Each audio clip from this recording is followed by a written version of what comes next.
ইফতারি করার সময় 3টি খাবার আপনি খাবেন না, কারণ হচ্ছে রোজা রেখে দীর্ঘ সময় আমরা না খেয়ে থাকার ফলে আমরা যদি এই 3টা খাবার খাই তাহলে আমাদের সুগার লেভেল বেড়ে যাবে, হার্ট বার্ন হতে পারে, গ্যাস্ট্রিক হবে। 1 নম্বরে যে খাবারটা খাবেন না, অতিরিক্ত চিনি বা চিনি জাতীয় শরবত, এটা খাবেন না, কারণ চিনির মধ্যে থাকে ক্যান্সারের উপাদান। মেডিকেল সায়েন্স বলতেছে এখন থেকে চিনি খাওয়া কমাতে হবে, কারণ হচ্ছে চিনির মধ্যে ক্যান্সারের উপাদান থাকে যেটা আপনার সুগার লেভেল বাড়িয়ে দেবে।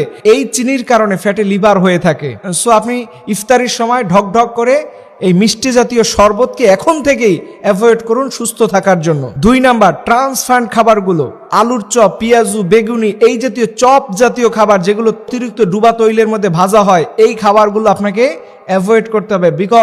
কারণ হচ্ছে এই খাবারগুলোই আপনার হৃদরোগের ঝুঁকি বাড়িয়ে দেয়, আপনার শরীরকে ভিতর থেকে ধ্বংস করে। আর একজন মানুষের হার্টে যদি প্রবলেম হয়, এই মানুষটার বেঁচে থাকা কতটুকু সম্ভাবনা আছে এটা আপনি নিজেও ভালো জানেন, কারণ শ্বাস বন্ধ হয়ে গেলে 40 সেকেন্ডের উপরে আপনার কোনো ক্ষমতা থাকবে না। সর্বশেষ এবং 3 নাম্বার হচ্ছে ঠান্ডা কোমল জাতীয় পানি। এই যে আমরা ঢাকা শহরের বিভিন্ন জায়গার মানুষ ঠান্ডা পানি ঢক ঢক করে খান, এটাতে করে আপনার কিডনিতে এফেক্ট করবে, কারণ কিডনি সাধারণত কোল্ড পানিটাকে পছন্দ করে না। কুসুম কুসুম পানিটা কিডনির জন্য সবচেয়ে ভালো। সো আপনি যখন পানি খাবেন অবশ্যই কোল্ড জাতীয় পানিকে অ্যাভয়েড করুন।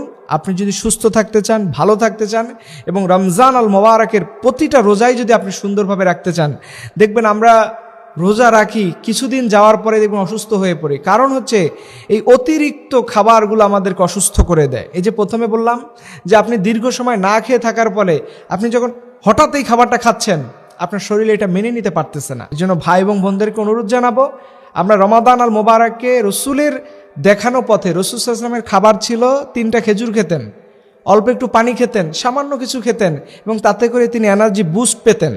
কিন্তু আমরা অনেক খাবার খাই যেগুলো আমাদের হিউম্যান শরীরের জন্য মেনে নিতে পারে না, আমাদের শরীরের সাথে যায় না।